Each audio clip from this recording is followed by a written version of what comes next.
নমস্কার বন্ধুগণ, চলে এসেছি আরও একটা ভিডিও নিয়ে। আজকে তোমাদের সাথে শেয়ার করব আর মাছের রেসিপি। অনেকেরই কমপ্লেন থাকে, দিদি মাংস তো রান্না করতে পারি কিন্তু মাছ না রান্না করতে পারি না। তো তোমাদের বলে দিই, কিছু কিছু মাছ এমনও থাকে যেগুলোকে মাংসের মতো করেও রান্না করা যায়। তো আজকে সেরকমই একটা মাছ রান্না করছি। সবার আগে এই মাছটাকে নুন হলুদ দিয়ে ভালো করে মাখিয়ে গরম তেলে ভেজে নিতে হবে। তারপরে ভাজা হয়ে গেলে যেই তেলের মধ্যে মাছ ভেজেছো সেই তেলের মধ্যেই পেঁয়াজগুলোকে দিয়ে দেবে। তারপরে পেঁয়াজগুলোকেও ভালো করে ভেজে নেবে। এরপরে পেঁয়াজ ভাজা হয়ে গেলে রসুন, লঙ্কা আর আদার একটা পেস্ট বানাবে, সেই পেস্টটাও দিয়ে দেবে।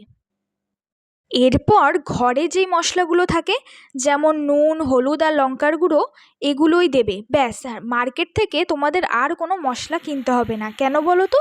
বেশি মশলা দিলে মাছের টেস্টটাই নষ্ট হয়ে যায়।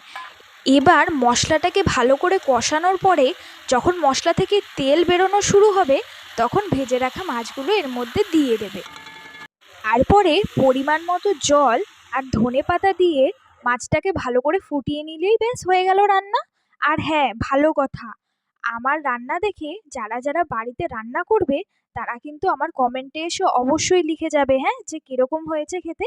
তো তোমাদের সাথে দেখা হবে আবার নেক্সট ভিডিওতে।